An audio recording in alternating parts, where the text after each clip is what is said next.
أعوذ بالله من الشيطان الرجيم. بسم الله الرحمن الرحيم. الرحمن علم القرآن خلق الإنسان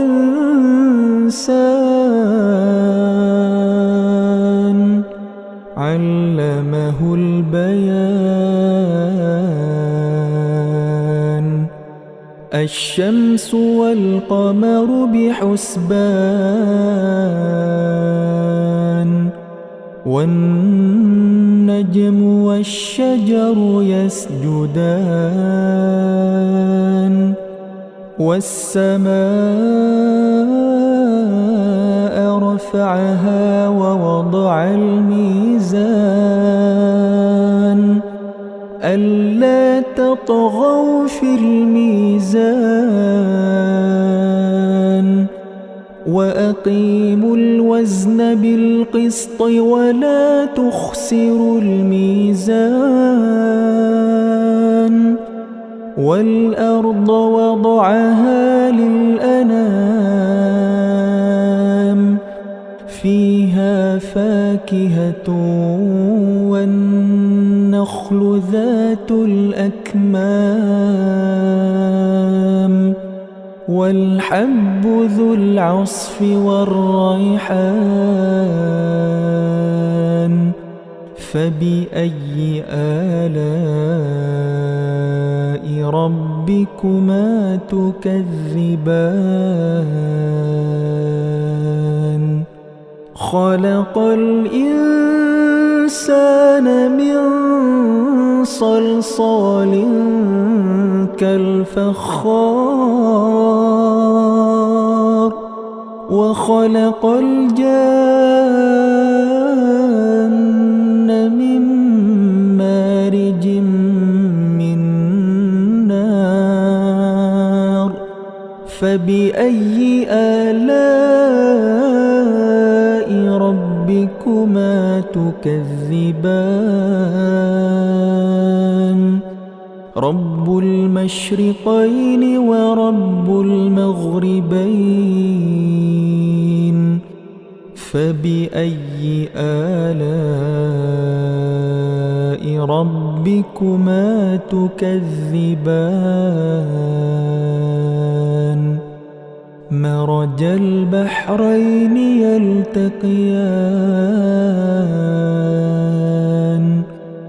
بينهما برزخ لا يبغيان فبأي آلاء ربكما تكذبان.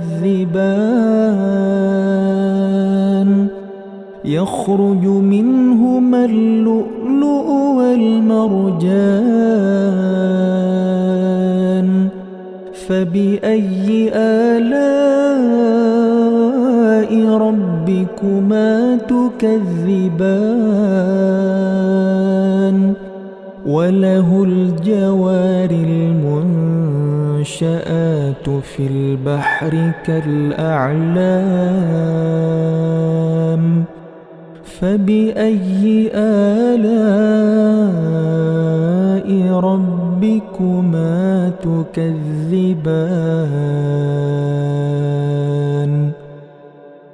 كل من عليها فان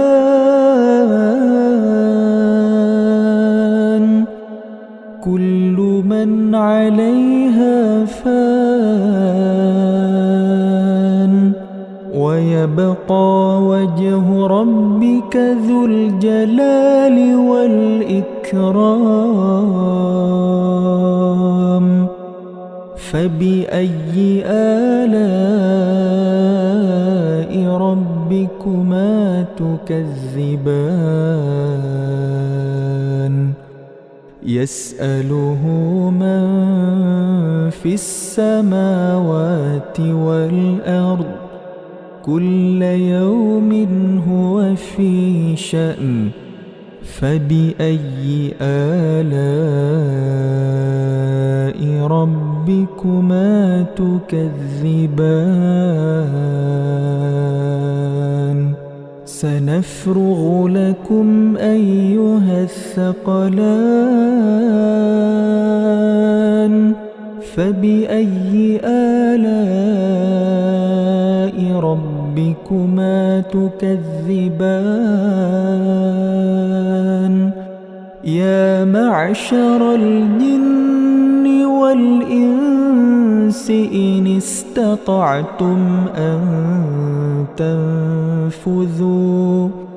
إن استطعتم أن تنفذوا من أقطار السماوات والأرض فانفذوا لا تنفذون إلا بسلطان فبأي آلاء ربكما تكذبان يرسل عليكما شواظ من نار ونحاس فلا تنتصران فبأي آلاء ربكما تكذبان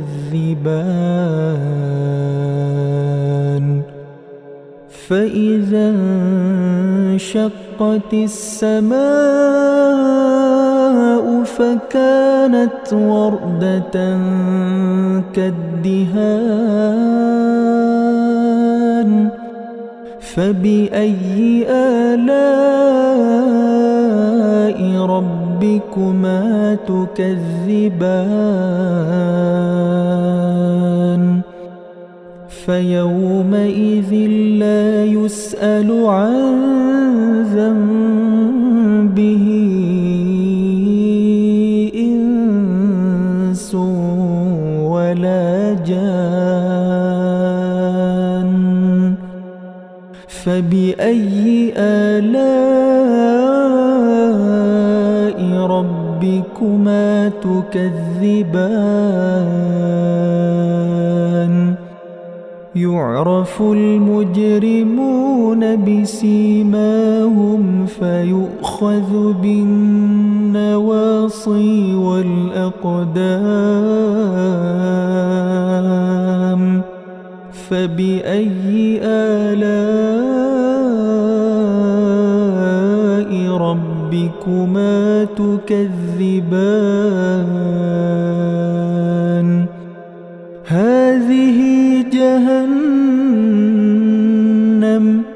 هذه جهنم التي يكذب بها المجرمون هذه جهنم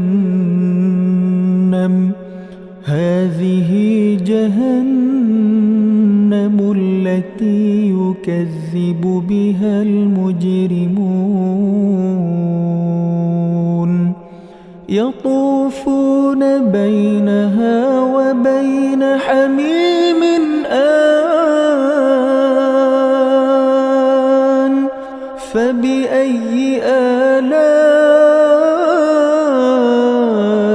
ربكما تكذبان ولمن خاف مقام ربه جنتان فبأي آلاء ربكما تكذبان ذواتا أفنان فبأي آلاء ربكما تكذبان فيهما عينان تجريان فبأي آلاء ربكما تكذبان فيهما من كل فاكهة زوجان فبأي آلاء ربكما تكذبان متكئين على فرش بطائنها من استبرق وجنى الجنتين دان فبأي آلاء ربكما تكذبان فيهن قاصرات الطرف لم يطمثهن إنس قبلهم ولا جان فبأي آلاء ربكما تكذبان كأنهن الياقوت والمرجان فبأي آلاء ربكما تكذبان هل جزاء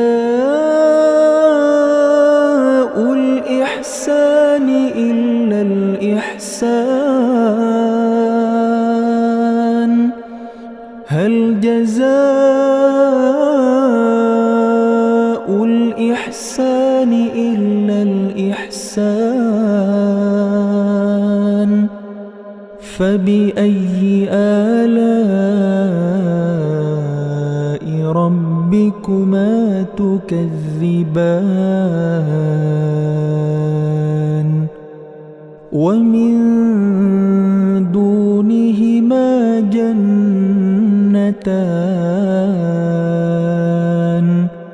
فبأي آلاء ربكما تكذبان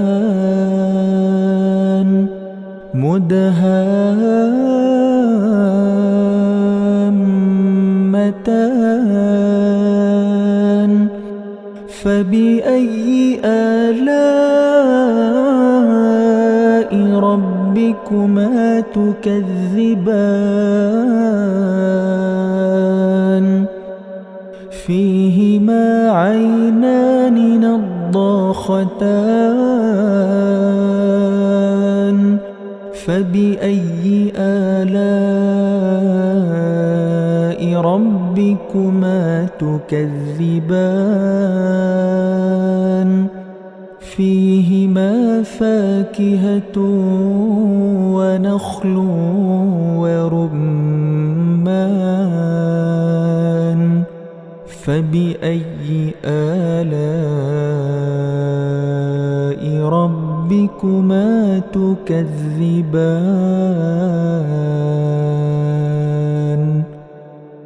فيهن خيرات حسان فبأي آلاء ربكما تكذبان حور مقصورات في الخيام فبأي آلاء ربكما تكذبان لم يطمثهن إنس قبلهم ولا جان فبأي آلاء ربكما تكذبان متكئين على رفرف خضر وعبقري حسان فبأي آلاء ربكما تكذبان تبارك اسم ربك ذي الجلال والإكرام أعوذ بالله من الشيطان الرجيم بسم الله الرحمن الرحيم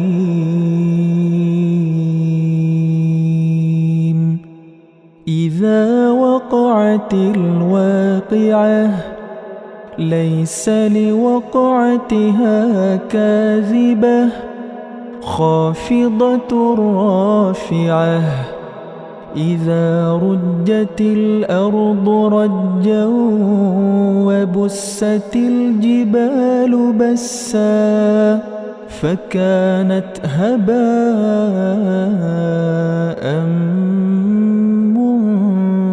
منبثا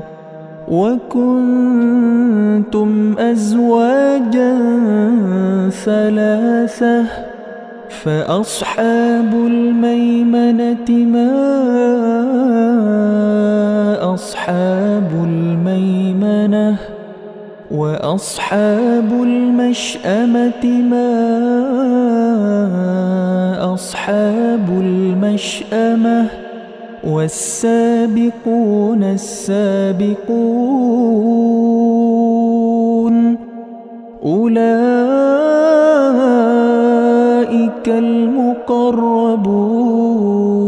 المقربون في جنات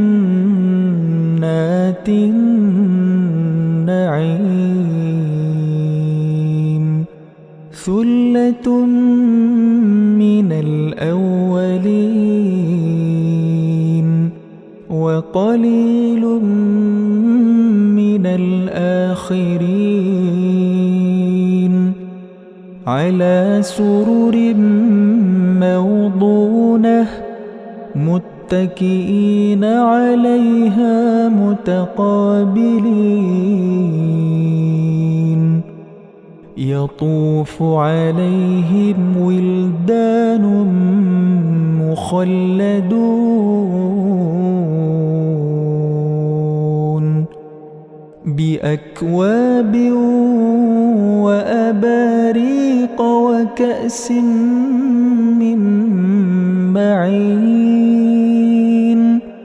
لا يصدعون عنها ولا ينزفون وفاكهة مما يتخيرون ولحم طير مما يشتهون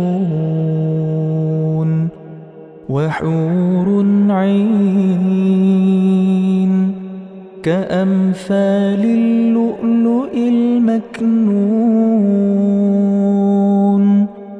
جزاء بما كانوا يعملون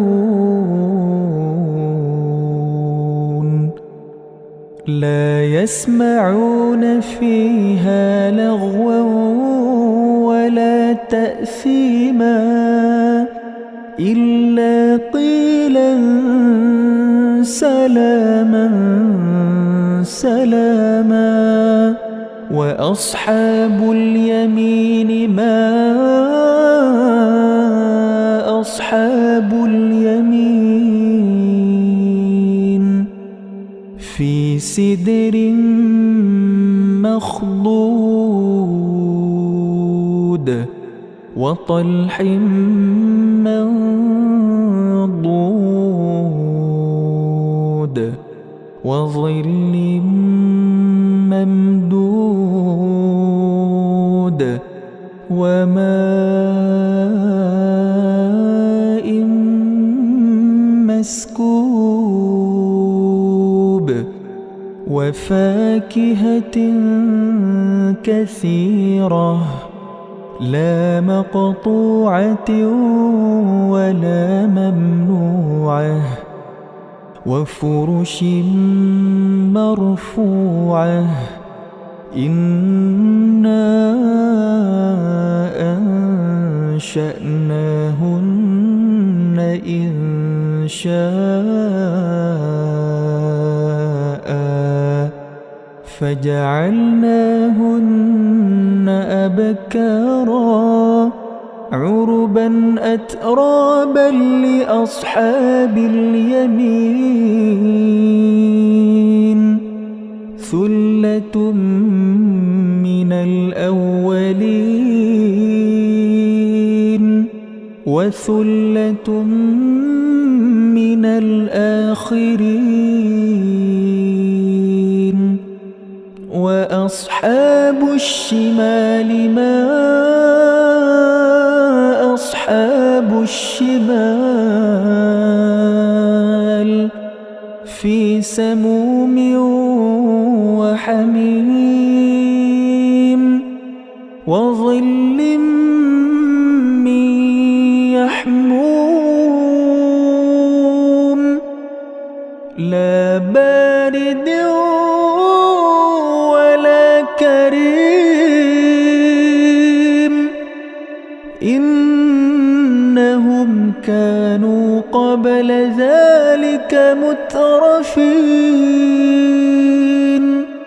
وكانوا يصرون على الحنث العظيم وكانوا يقولون أإذا متنا وكنا ترابا وكانوا يقولون أإذا متنا وكنا ترابا وعظاما أإنا لمبعوثون أوآباؤنا الأولون قل إن الأولين والآخرين لمجموعون إلى ميقات يوم معلوم ثم إنكم أيها الضالون المكذبون لآكلون من شجر من زقوم فمالئون منها البطون فشاربون عليه من الحميم فشاربون شرب الهيم هذا نزلهم يوم الدين نحن خلقناكم فلولا تصدقون أفرأيتم ما تمنون أأنتم تخلقونه أم نحن الخالقون نحن قدرنا بينكم الموت وما نحن بمسبوقين على أن نبدل أمثالكم وننشئكم ينشئكم فيما لا تعلمون ولقد علمتم النشأة الأولى فلولا تذكرون أفرأيتم ما تحرثون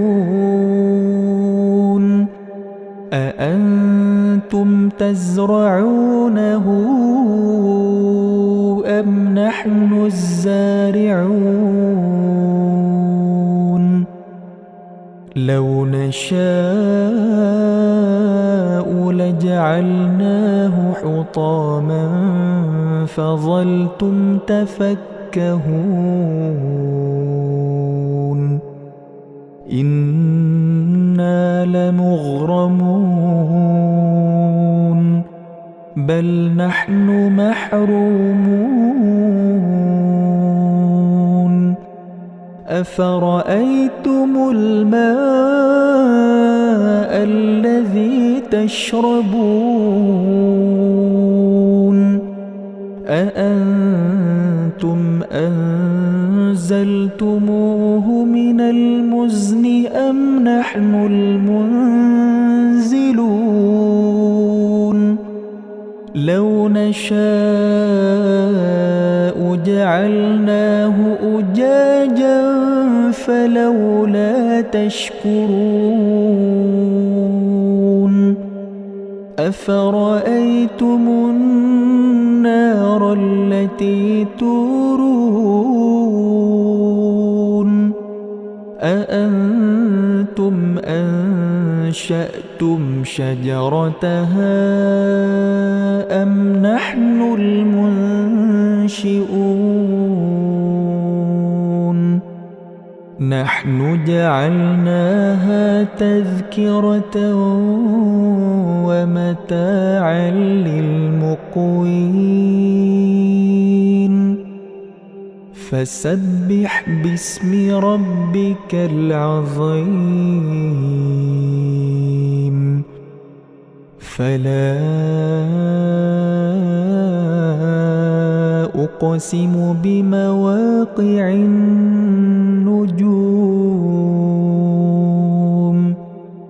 وإنه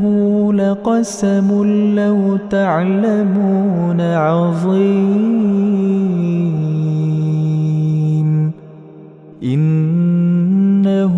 لقرآن كريم في كتاب مكنون لا يمسه إلا المطهرون تنزيل من رب العالمين أفبهذا الحديث أنتم مدهنون وتجعلون رزقكم أنكم تكذبون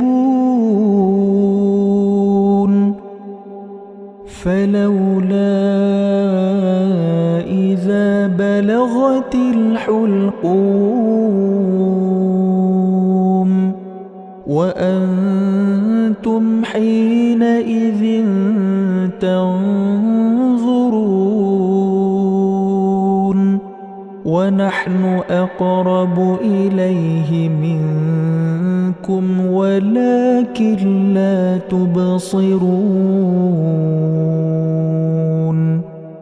فلولا إن كنتم غير مدينين ترجعونها إن كنتم صادقين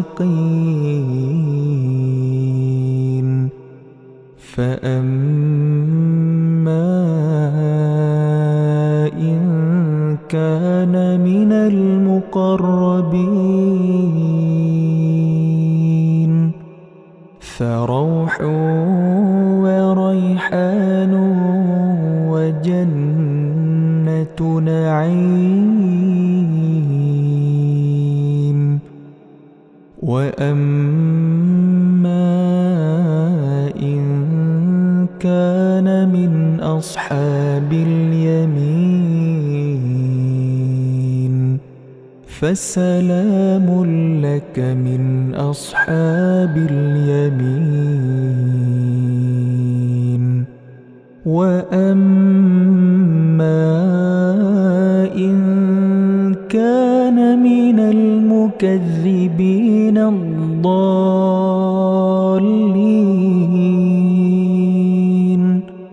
فنزل من حميم وتصلية جحيم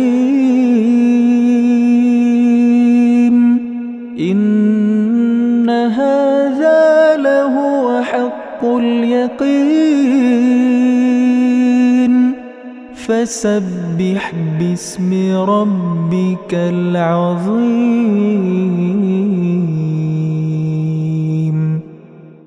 أعوذ بالله من الشيطان الرجيم. بسم الله الرحمن الرحيم. تبارك الذي بيده الملك وهو على كل شيء قدير. الذي خلق الموت والحياة ليبلوكم أيكم أحسن عملا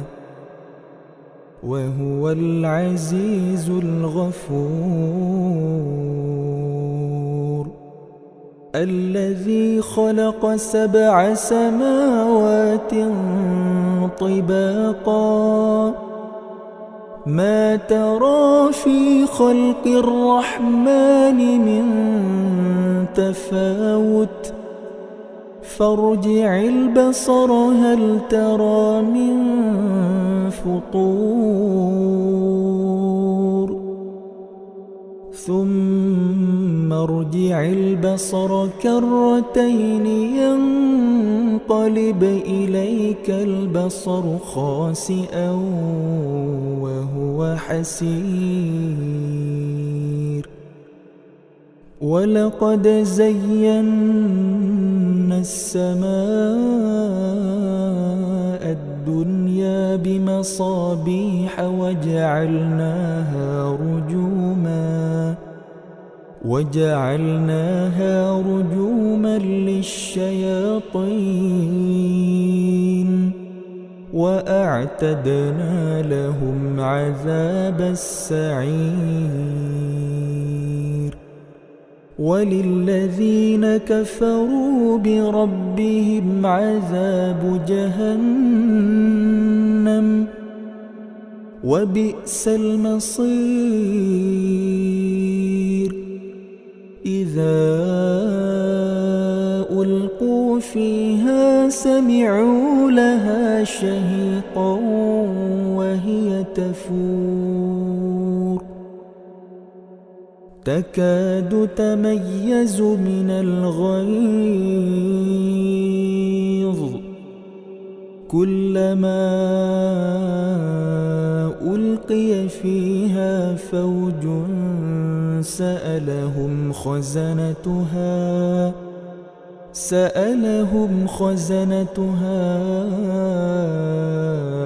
ألم يأتكم نذير قالوا بلى قد جاءنا نذير فكذبنا وقلنا ما نزل الله من شيء إن أنتم إلا في ضلال كبير. وقالوا لو كنا نسمع أو نعقل ما كنا في أصحاب السعير فاعترفوا بذنبهم فسحقا لأصحاب السعير إن الذين يخشون ربهم بالغيب لهم مغفرة وأجر كبير وأسروا قولكم أو اجهروا به إنه عليم بذات الصدور ألا يعلم من خلق وهو اللطيف الخبير هو الذي جعل لكم الأرض ذلولا فامشوا في مناكبها وكلوا من رزقه وإليه النشور أأمنتم من في السماء أن يخسف بكم الأرض فإذا هي تمور أم أمنتم من في السماء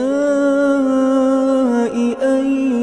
يرسل عليكم حاصبا فستعلمون كيف نذير ولقد كذب الذين من قبلهم فكيف كان نكير أولم يروا إلى الطير فوقهم صافات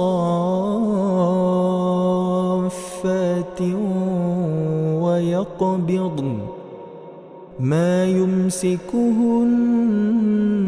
إلا الرحمن إنه بكل شيء بصير أمن هذا الذي هو جند لكم ينصركم من دون الرحمن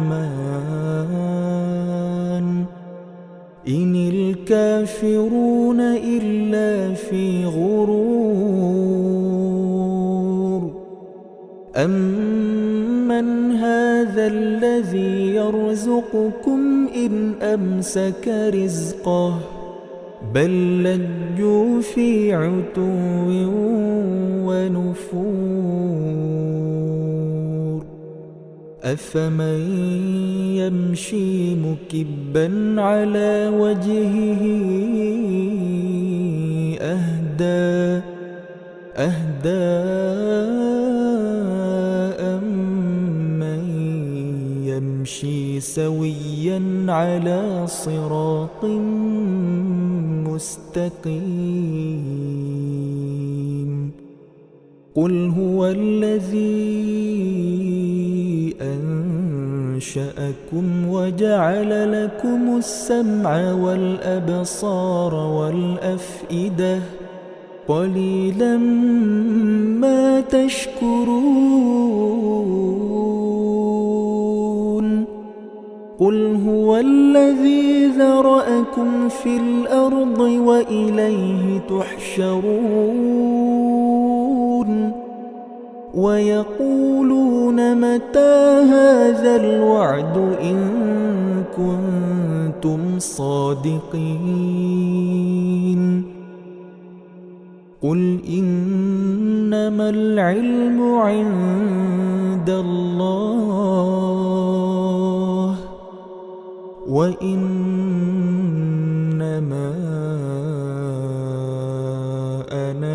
نذير مبين فلما رأوه زلفة سيئت وجوه الذين كفروا وقيل هذا الذي كنتم به تدعون قل أرأيتم إن أهلكني الله ومن معي أو رحمنا فمن يجير الكافرين من عذاب أليم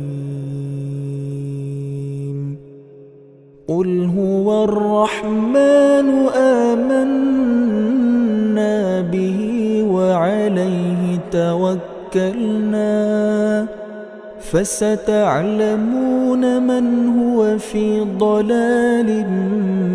مبين قل أرأيتم إن أصبح ماؤكم غورا فمن يأتيكم بماء معين أعوذ بالله من الشيطان الرجيم بسم الله الرحمن الرحيم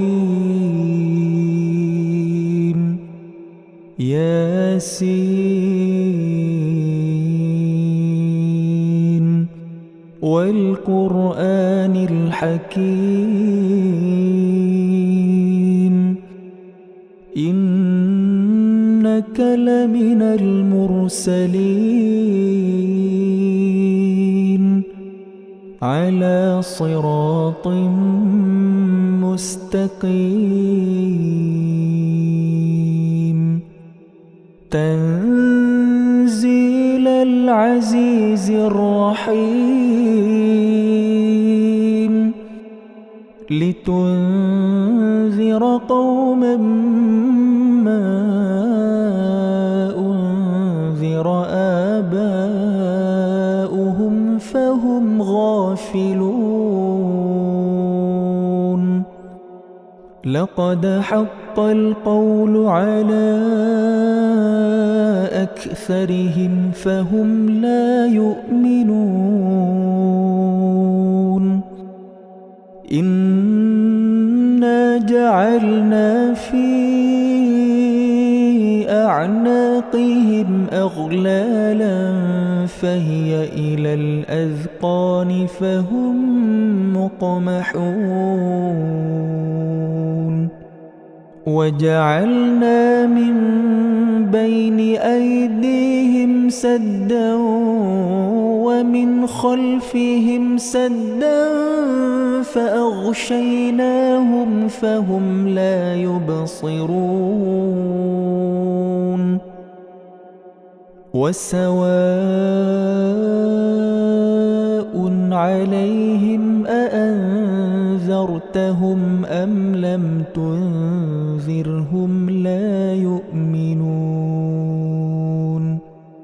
إنما تنذر من اتبع الذكر وخشي الرحمن بالغيب فبشره بمغفرة وأجر كريم إنا نحن نحيي الموتى ونكتب ما قدموا وآثارهم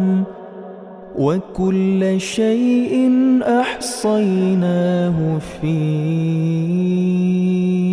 إمام مبين واضرب لهم مثلا أصحاب القرية إذ جاء لمرسلون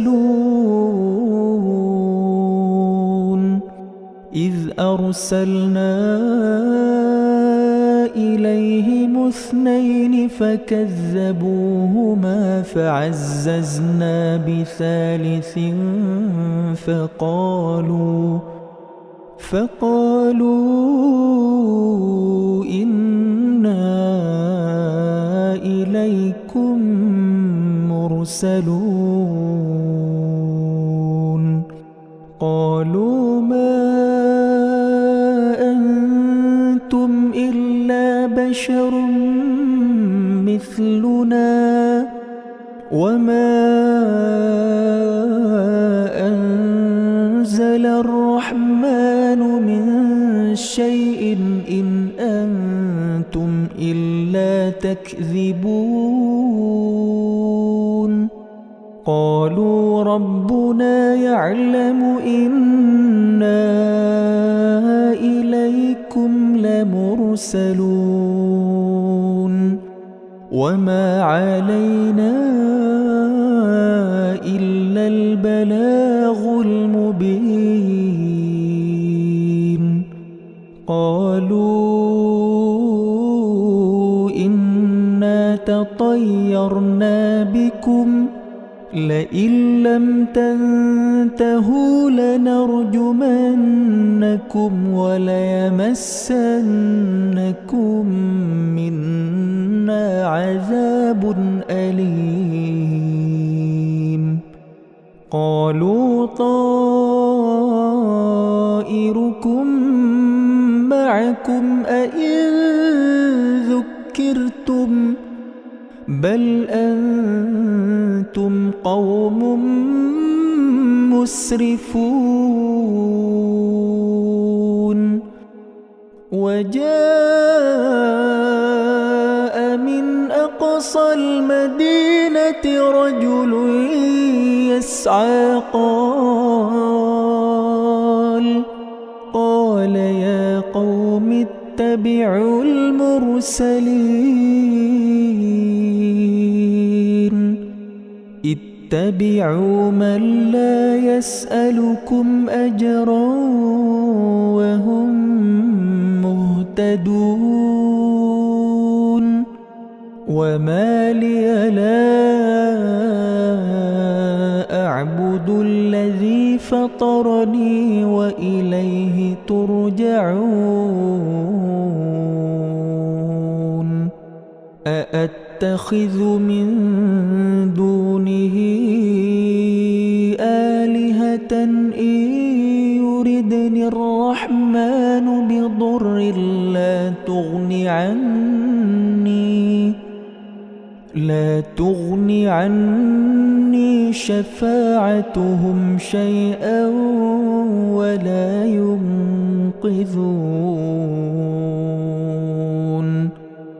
إني إذا لفي ضلال مبين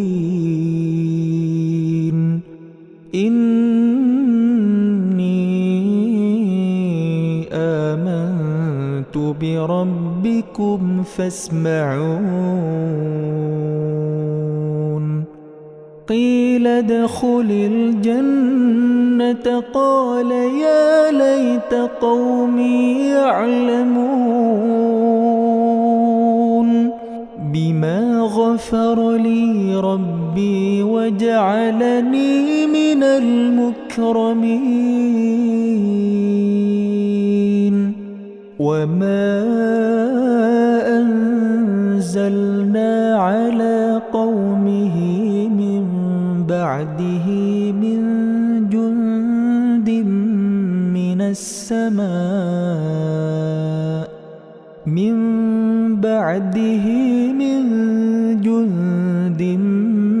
السماء وما كنا منزلين إن كانت إلا صيحة واحدة فإذا هم خامدون يا حسرة على العباد ما يأتيهم من رسول إلا كانوا به يستهزئون ألم يروا كم أهلكنا قبلهم من القرون أنهم إليهم لا يرجعون وإن كل لما جميع لدينا محضرون وآية لهم الأرض الميتة أحييناها وأخرجنا منها حبا فمنه يأكلون وجعلنا فيها جنات من نخيل وأعناب وفجرنا فيها من العيون ليأكلوا من ثمره وما عملته أيديهم أفلا يشكرون سبحان الذي خلق الأزواج كلها مما تنبت الأرض ومن أنفسهم ومما لا يعلمون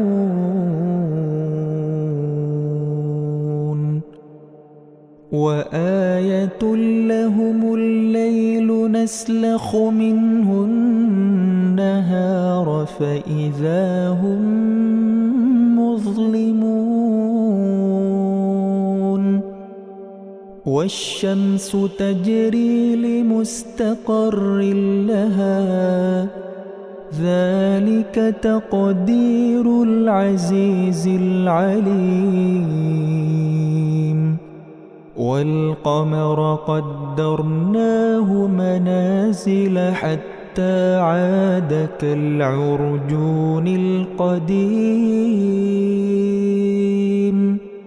لا الشمس ينبغي لها أن تدرك القمر ولا الليل سابق النهار وكل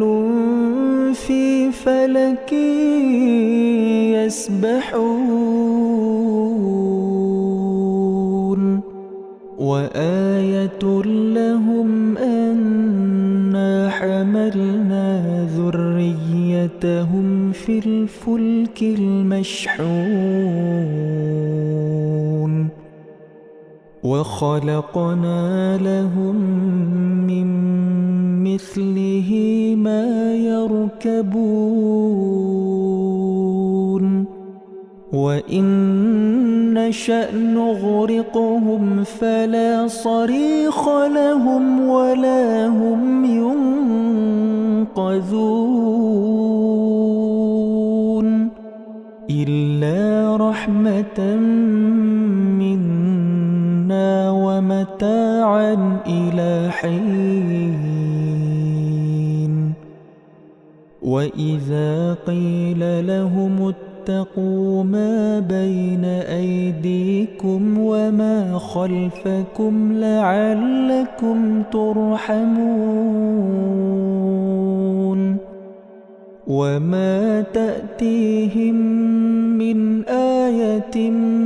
من آيات ربهم إلا كانوا عنها معرضين وإذا قيل لهم أنفقوا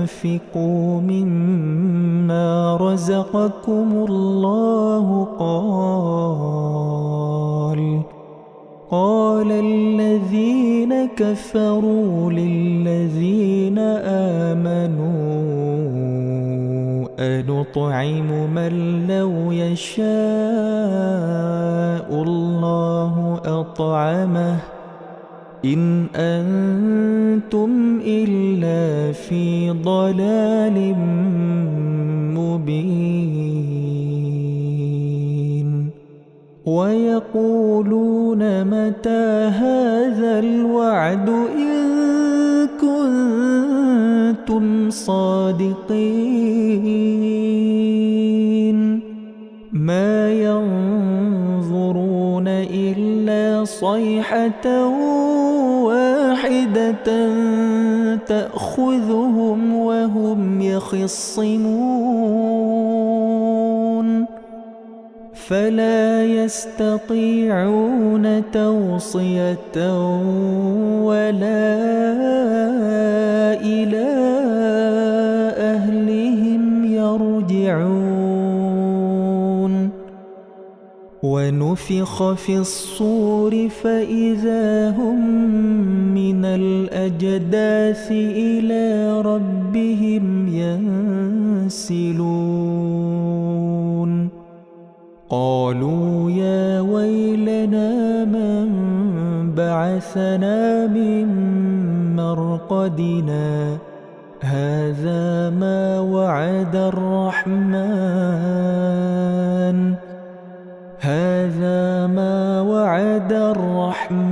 وصدق المرسلون إن كانت إلا صيحة واحدة فإذا هم جميع لدينا محضرون فاليوم لا تظلم نفس شيئا ولا تجزون إلا ما كنتم تعملون إن أصحاب الجنة اليوم في شغل فاكهون هم وأزواجهم في ظلال على الأرائك متكئون لهم فيها فاكهة ولهم ما يدعون سلام قولا من رب رحيم وامتازوا اليوم أيها المجرمون ألم أعهد إليكم يا بني آدم ألا تعبدوا الشيطان إنه لكم عدو مبين وأن اعبدوني هذا صراط مستقيم ولقد أضل منكم جبلا كثيرا أفلم تكونوا تعقلون هذه جهنم التي كنتم توعدون اصلوها اليوم بما كنتم تكفرون اليوم نختم على أفواههم وتكلمنا أيديهم وتشهد أرجلهم بما كانوا يكسبون ولو نشاء لطمسنا على أعينهم فاستبقوا الصراط فأنى يبصرون ولو نشاء لمسخناهم على مكانتهم فما استطاعوا مضيا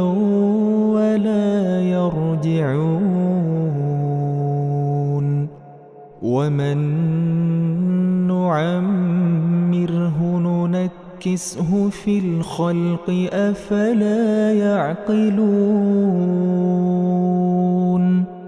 وما علمناه الشعر وما ينبغي له إن هو إلا ذكر وقرآن مبين لينذر من كان حيا ويحق القول على الكافرين أولم يروا أنا خلقنا لهم مما عملت أيدينا أنعاما فهم لها مالكون وذللناها لهم فمنها ركوبهم ومنها يأكلون ولهم فيها منافع ومشارب أفلا يشكرون واتخذوا من دون الله آلهة لعلهم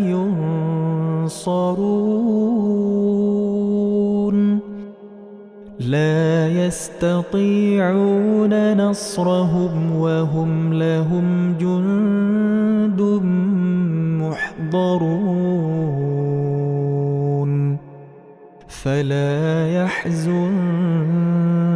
قولهم إنا نعلم ما يسرون وما يعلنون أولم ير الإنسان أنا خلقناه من نطفة فإذا هو خصيم مبين وضرب لنا مثلا ونسي خلقه قال من يحيي العظام وهي رميم قل يحييها الذي أنشأها أول مرة وهو بكل خلق عليم الذي جعل لكم من الشجر الأخضر نارا فإذا أنتم منه توقدون أوليس الذي خلق السماوات والأرض بقادر على أن يخلق مثلهم بلى وهو الخلاق العليم إنما أمره إذا أراد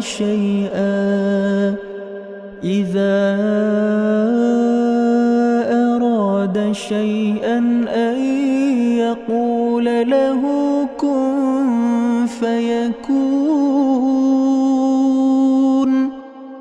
فسبحان الذي بيده ملكوت كل شيء وإليه ترجعون.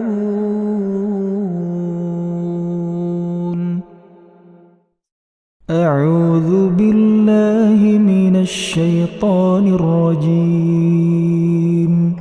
بسم الله الرحمن الرحيم. الحمد لله الذي أنزل على عبده الكتاب ولم يجعل له عوجا قيما لينذر بأسا شديدا من لدنه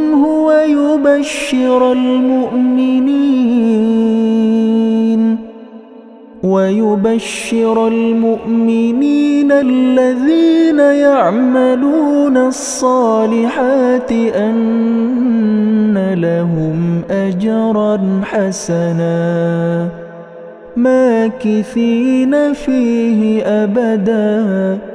وينذر الذين قالوا اتخذ الله ولدا ما لهم به من علم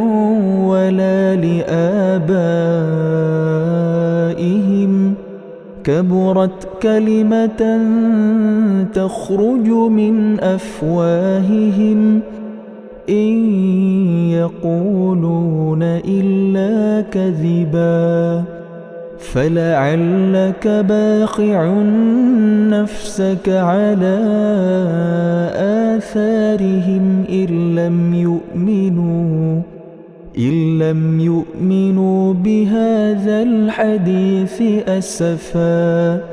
إنا جعلنا ما على الأرض زينة لها لنبلوهم أيهم أحسن عملا وإنا لجاعلون ما عليها صعيدا جرزا. أم حسبت أن أصحاب الكهف والرقيم كانوا من آياتنا عجبا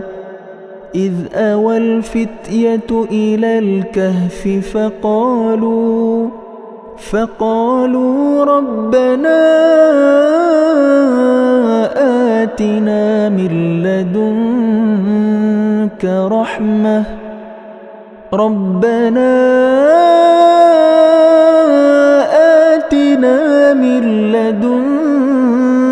رحمة وهيئ لنا من أمرنا رشدا. فضربنا على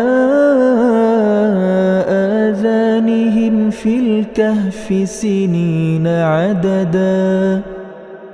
ثم بعثناهم لنعلم أي الحزبين أحصى لما لبثوا أمدا. نحن نقص عليك نبأهم بالحق إنهم فتية آمنوا بربهم وزدناهم هدى. وربطنا على قلوبهم إذ قاموا فقالوا ربنا رب السماوات والأرض لن ندعو من دونه إلها لقد قلنا إذا شططا هؤلاء قومنا اتخذوا من دونه آلهة لولا يأتون عليهم بسلطان بين فمن أظلم ممن افترى على الله كذبا وإذ اعتزلتموهم وما يعبدون إلا الله فأووا إلى الكهف ينشر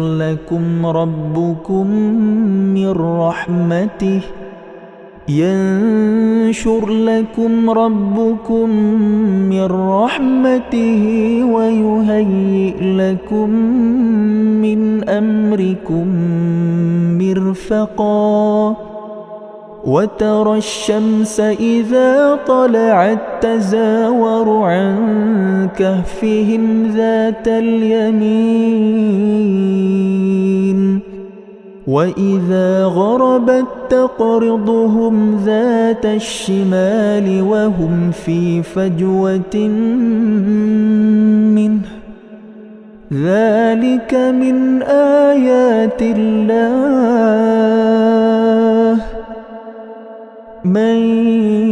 يهد الله فهو المهتد ومن يضلل فلن تجد له وليا مرشدا وتحسبهم أيقاظا وهم رقود ونقلبهم ذات اليمين وذات الشمال وكلبهم باسط ذراعيه بالوصيد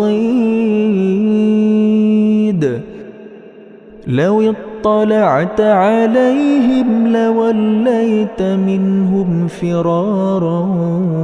ولملئت منهم رعبا وكذلك بعثناهم ليتساءلوا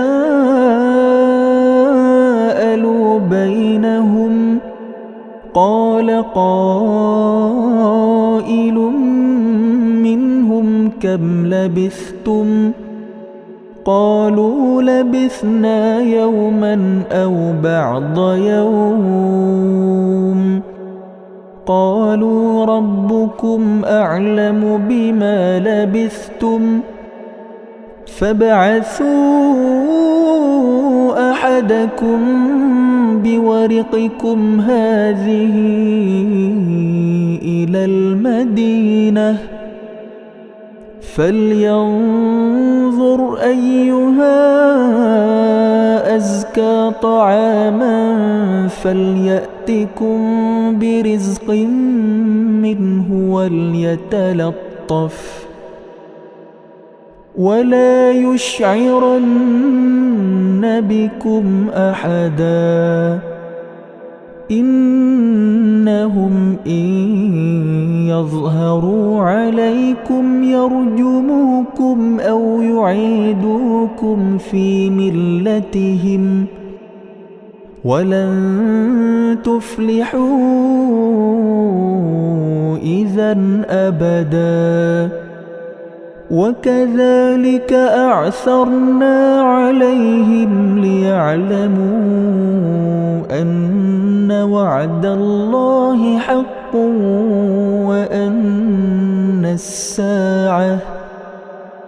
وأن الساعة لا ريب فيها إذ يتنازعون بينهم أمرهم فقالوا بنوا عليهم بنيانا ربهم أعلم بهم قال الذين غلبوا على أمرهم لنتخذن عليهم مسجدا سيقولون ثلاثة رابعهم كلبهم ويقولون خمسة سادسهم كلبهم رجما بالغيب ويقولون 7 وثامنهم كلبهم قل ربي أعلم بعدتهم ما يعلمهم إلا قليل فلا تمار فيهم إلا مراء ظاهرا ولا تستفت فيهم منهم أحدا ولا تقولن لشيء إني فاعل ذلك غدا إلا أن يشاء الله واذكر ربك إذا نسيت وقل عسى أن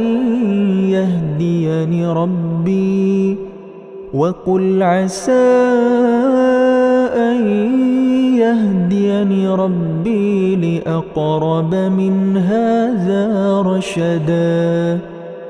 ولبثوا في كهفهم 300 سنين وازدادوا 9 قل الله أعلم بما لبثوا له غيب السماوات والأرض أبصر به وأسمع ما لهم من دونه من ولي ولا يشرك في حكمه أحدا واتل ما أوحي إليك من كتاب ربك لا مبدل لكلماته ولن تجد من دونه ملتحدا واصبر نفسك مع الذين يدعون ربهم بالغداة والعشي يريدون وجهه ولا تعد عيناك عنهم تريد زينة الحياة الدنيا ولا تطع من أغفلنا قلبه عن ذكرنا واتبع هواه وكان أمره فرطا وقل الحق من ربكم فمن شاء فليؤمن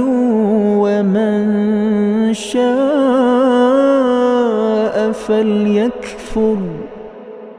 إنا أعتدنا للظالمين نارا أحاط بهم سرادقها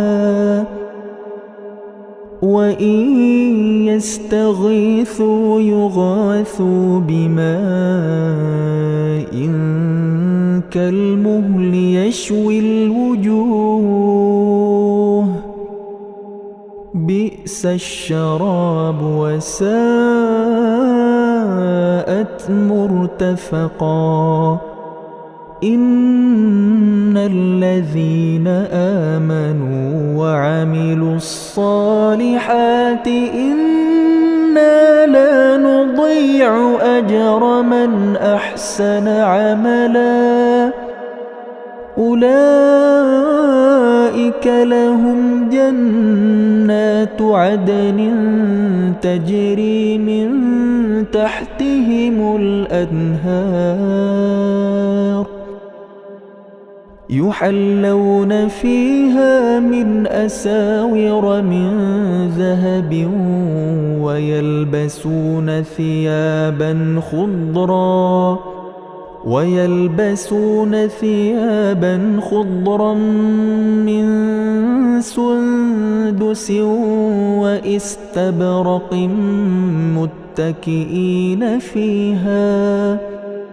متكئين فيها على الأرائك نعم الثواب وحسنت مرتفقا واضرب لهم مثل الرجلين جعلنا لأحدهما جنتين من أعناب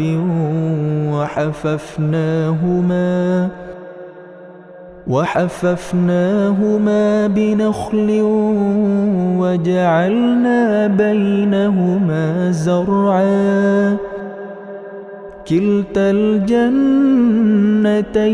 آتت أكلها ولم تظلم منه شيئا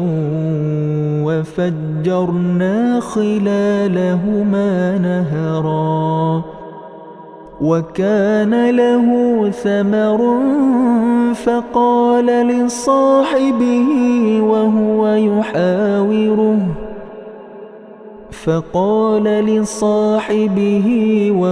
يحاوره أنا أكثر منك مالا وأعز نفرا ودخل جنته وهو ظالم لنفسه قال ما أظن أن تبيد هذه أبدا وما أظن الساعة قائمة ولئن رددت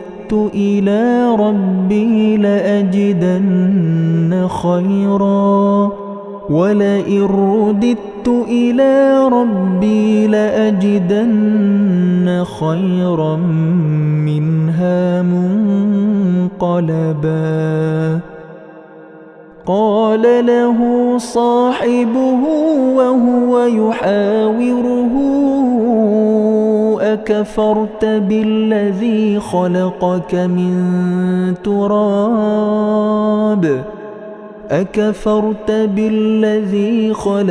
من تراب ثم من نطفة ثم سواك رجلا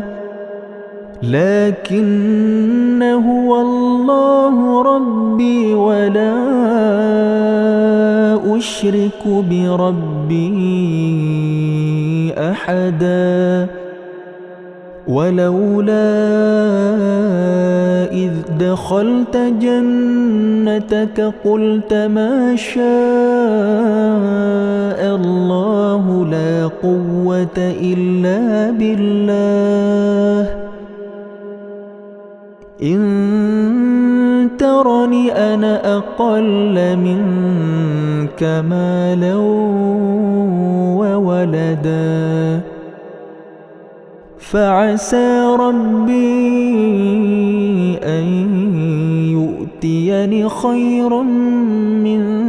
جنتك ويرسل عليها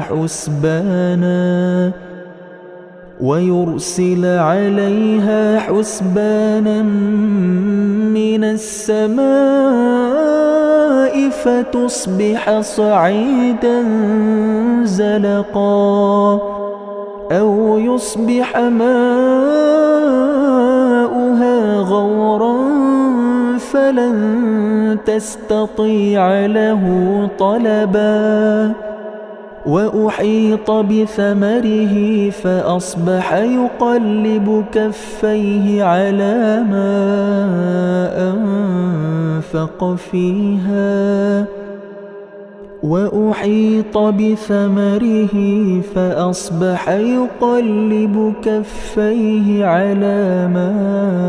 أنفق فيها وهي خاوية على عروشها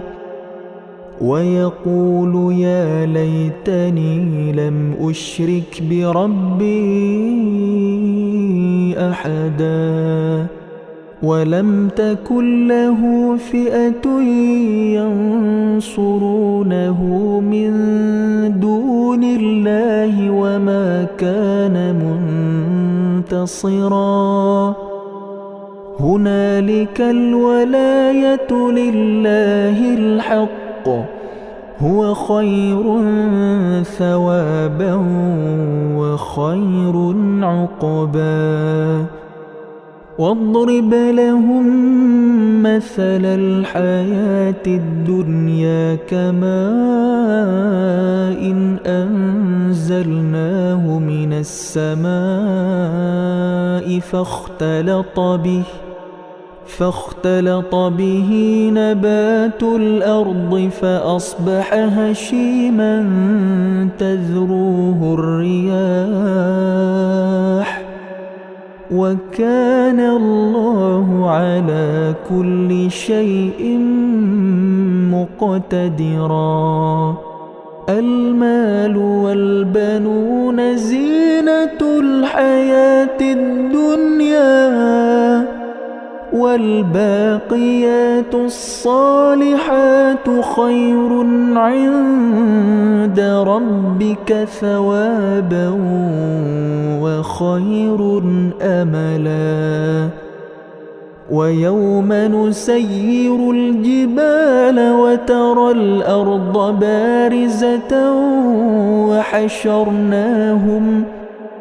وحشرناهم فلم نغادر منهم أحدا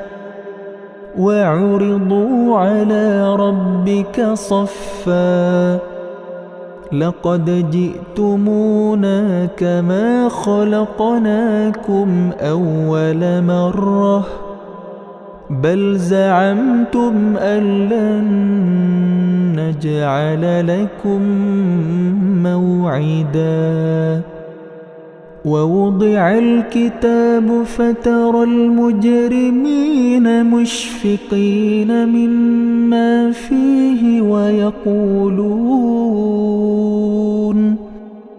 ويقولون يا ويلتنا ما لهذا الكتاب لا يغادر صغيرة ولا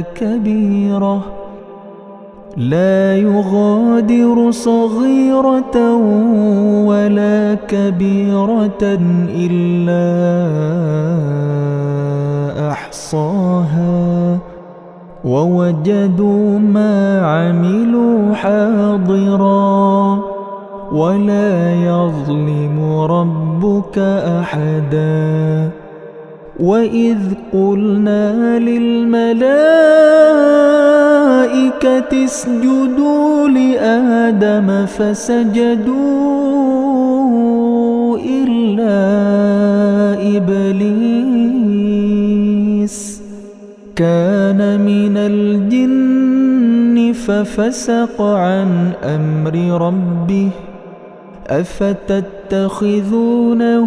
وذريته أولياء من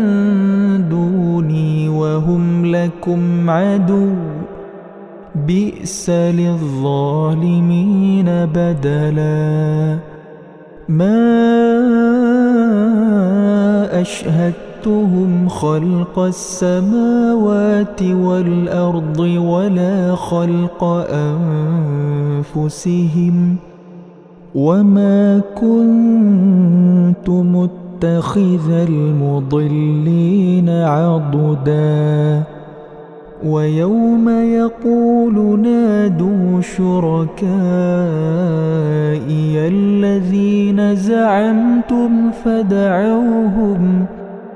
فدعوهم فلم يستجيبوا لهم وجعلنا بينهم موبقا ورأى المجرمون النار فظنوا أنهم واقعوها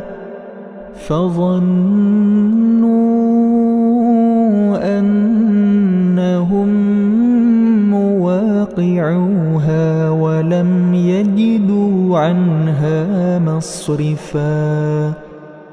ولقد صرفنا في هذا القرآن للناس من كل مثل وكان الإنسان أكثر شيء جدلا وما منع الناس أن يؤمنوا إذ جاءهم الهدى ويستغفروا ربهم إلا أن تأتيهم سنة الأولين أو يأتيهم العذاب قبلا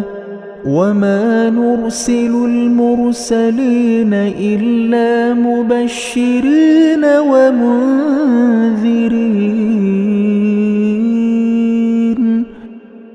ويجادل الذين كفروا بالباطل ليدحضوا به الحق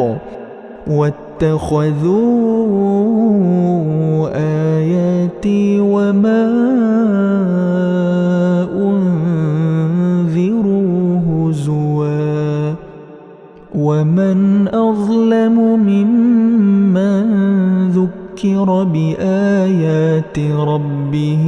فأعرض عنها ونسي ما قدمت يداه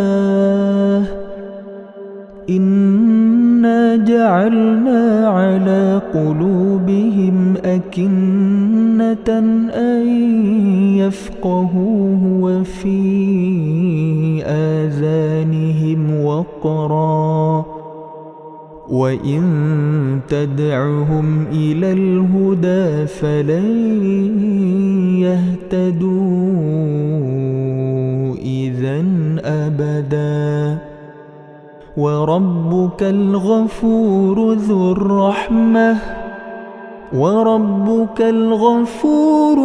الرحمة لو يؤاخذهم بما كسبوا لعجل لهم العذاب بل لهم موعد لن يجدوا من دونه موئلا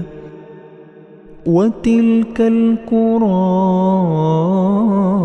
أهلكناهم لما ظلموا وجعلنا لمهلكهم موعدا وإذ قال موسى لفتاه لا أبرح حتى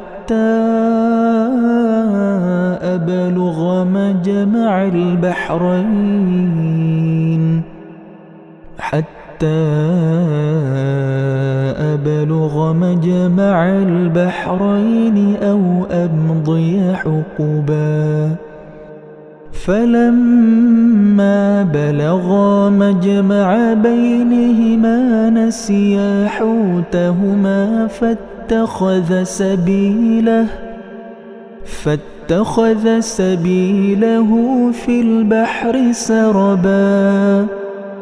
فلما جاوزا قال لفتاه آتنا غداءنا لقد لقينا من سفرنا هذا نصبا قال أرأيت إذ أوينا إلى الصخرة فإني نسيت الحوت وما أنسانيه إلا الشيطان أن أذكره واتخذ سبيله في البحر عجبا قال ذلك ما كنا نبغ فارتدا على آثارهما قصصا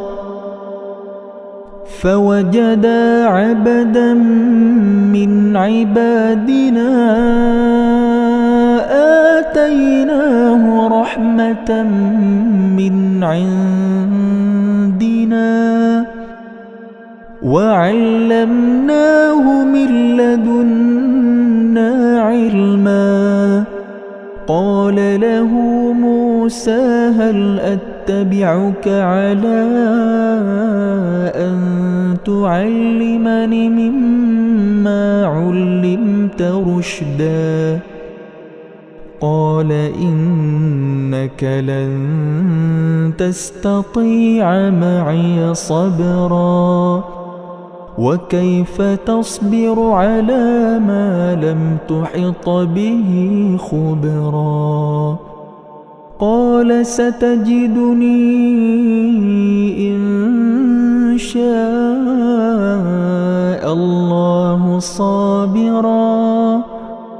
ولا أعصي لك أمرا. قال فإن اتبعتني فلا تسألني عن شيء حتى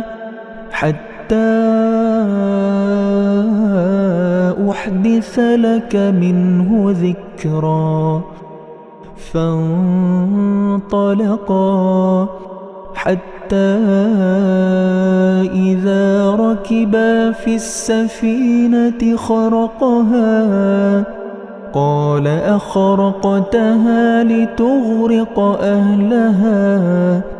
لقد جئت شيئا إمرا. قال ألم أقل إنك لن تستطيع معي صبرا؟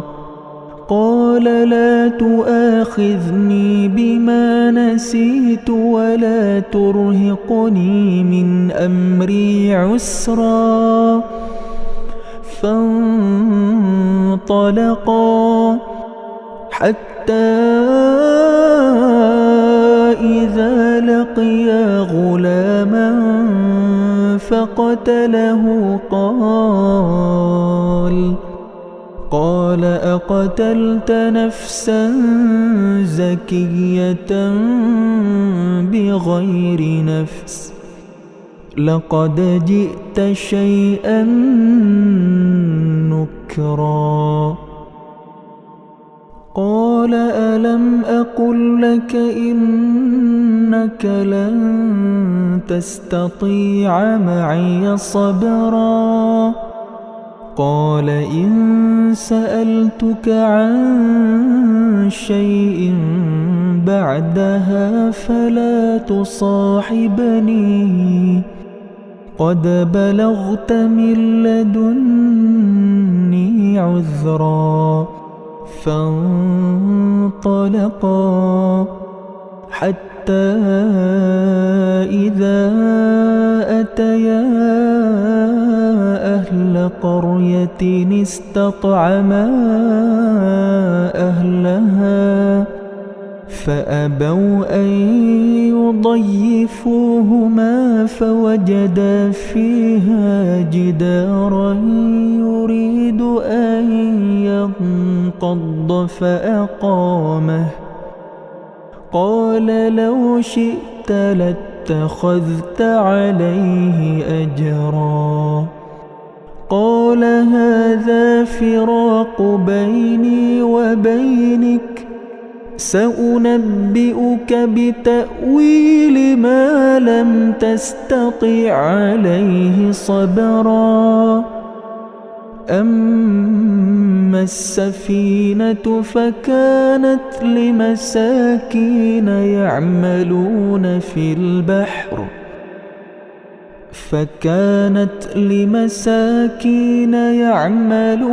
في البحر فأردت أن أعيبها وكان وراءهم ملك يأخذ كل سفينة غصبا. وأما الغلام فكان أبواه مؤمنين فخشينا أن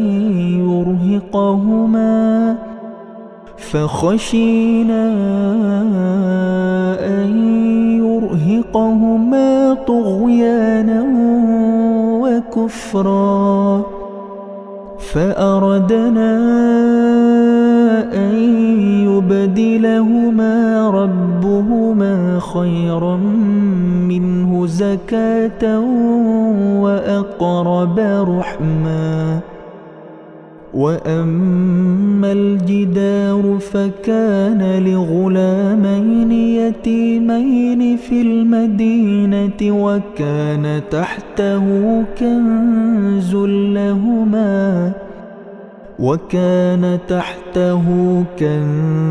لهما وكان أبوهما صالحا فأراد ربك أن يبلغا أشدهما ويستخرجا كنزهما رحمة من ربك وما فعلته عن أمري ذلك تأويل ما لم تسطع عليه صبرا. ويسألونك عن ذي القرنين قل سأتلو عليكم منه ذكرا. إنا مكنا له في الأرض وآتيناه من كل شيء سببا فأتبع سببا حتى إذا بلغ مغرب الشمس وجدها تغرب في عين حمئة ووجد عندها قوما قلنا يا ذا القرنين إما أن تعذب وإما أن تتخذ فيهم حسنا. قال أما من ظلم فسوف نعذبه ثم يرد إلى ربه فيعذبه عذابا نكرا. وأما من آمن وعمل صالحا فله جزاء الحسنى وسنقول له من أمرنا يسرا. ثم أتبع سببا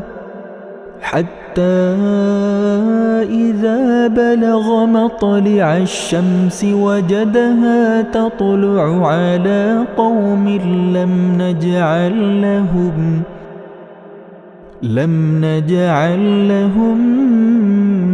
من دونها سترا.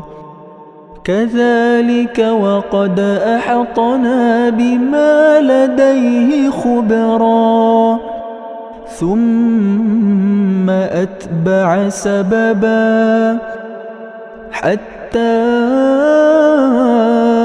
إذا بلغ بين السدين وجد من دونهما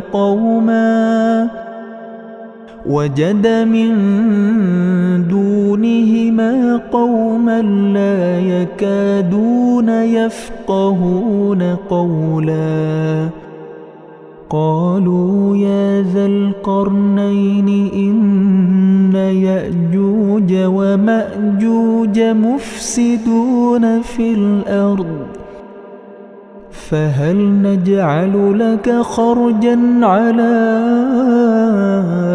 أن تجعل بيننا وبينهم سدا. قال ما مكني يفتنني فيه ربي خير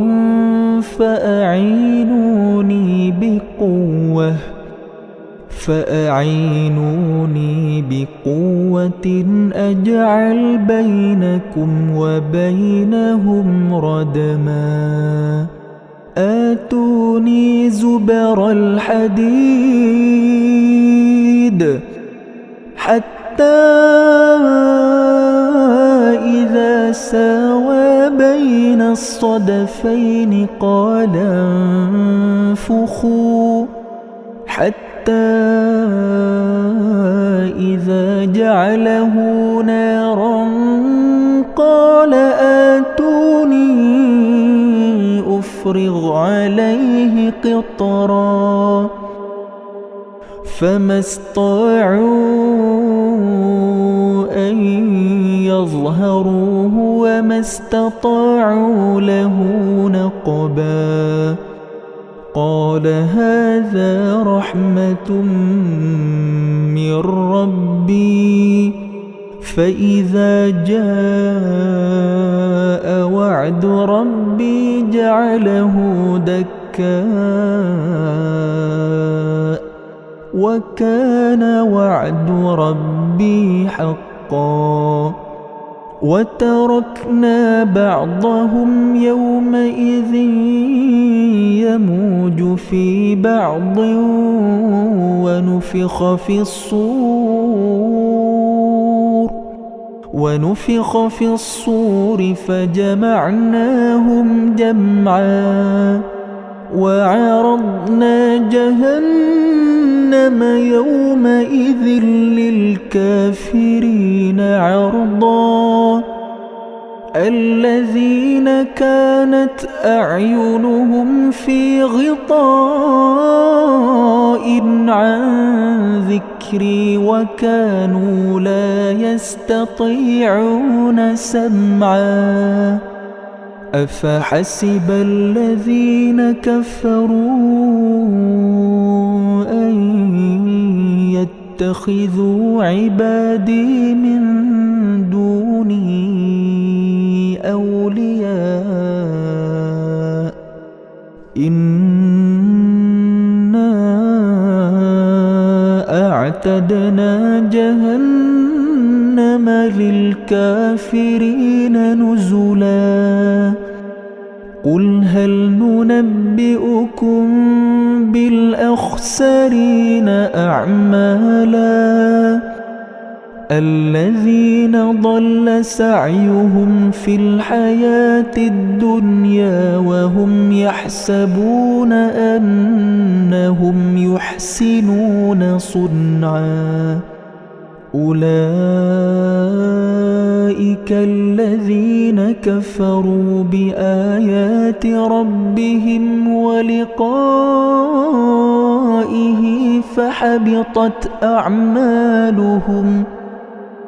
فحبطت أعمالهم فلا نقيم لهم يوم القيامة وزنا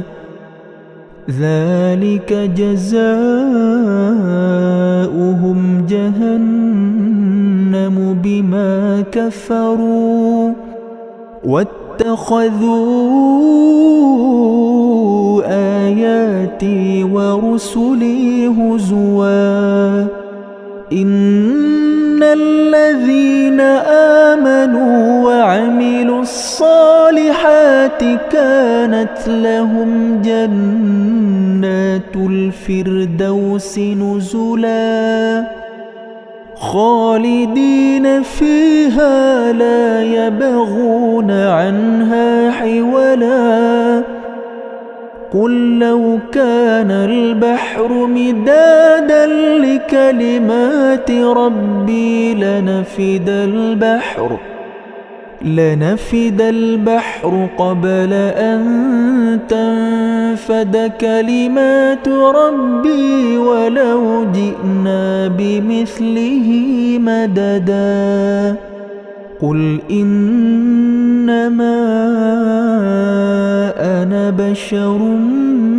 مثلكم يوحى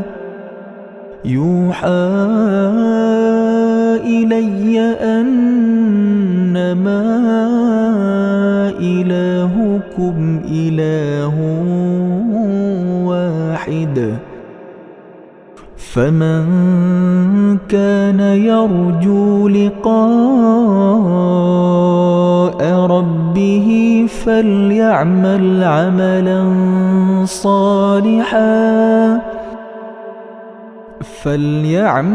عملا صالحا ولا يشرك بعبادة ربه أحدا. صدق الله العظيم.